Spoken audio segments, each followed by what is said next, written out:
નવી સિવિલ હોસ્પિટલમાં દર્દી પર સ્લેબ પડતા ભયનો માહોલ સર્જાયો હતો, જ્યારે સ્લેબ પડતા દર્દી સહિત મુલાકાતીઓમાં નાસભાગ મચી જવા પામી હતી। સુરત સિવિલ હોસ્પિટલમાં દર્દીઓને સારવાર આપવામાં વારંવાર વિવાદમાં રહેતી હોય સુરત નવી સિવિલ હોસ્પિટલ ફરી એકવાર વિવાદમાં આવી છે। ત્યારે ડાયાલિસિસ માટે આવેલા દર્દી પર સ્લેબ પડતા ભયનો માહોલ જોવા મળ્યો હતો। હોસ્પિટલમાં G0 વોર્ડમાં ડાયાલિસિસ દરમિયાન મહિલા પર સ્લેબ તૂટીને પડતા ભાગદોડ મચી ગઈ હતી। નવી સિવિલ હોસ્પિટલની જૂની બિલ્ડિંગમાં પોપડા તેમજ સ્લેબ તૂટવાની કે પડવાની ઘટના વારંવાર પ્રકાશમાં આવે છે। તેમ છતાં તંત્ર દ્વારા કોઈ પણ યોગ્ય નિકાલ લાવવામાં આવતો નથી। ઘટનાની ગંભીરતા પણ તંત્ર કોઈ મોટી દુર્ઘટના બને તેની રાહ જોઈ રહ્યું છે કે શું તેવા સવાલો ઉઠવા પામ્યા હતા। હોસ્પિટલના G0 વોર્ડમાં ડાયાલિસિસ માટે પાંડેસરામાં રહેતી રાની દેવી ધર્મેન્દ્ર મોરિયાની છેલ્લા 2 વર્ષથી નવી સિવિલ હોસ્પિટલમાં સારવાર ચાલી રહી છે।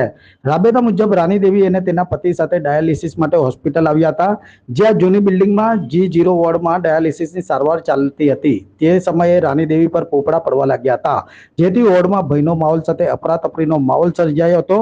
ઘટનાને પગલે નર્સિંગ સ્ટાફે રાની દેવીને તાત્કાલિક દૂર ખસેડી દીધી હતી, જેથી કોઈ મોટી દુર્ઘટના બનતા ટળી હતી। જોકે રાની દેવીને સામાન્ય ઈજાઓ પહોંચવાની વિગતો જાણવા મળી હતી।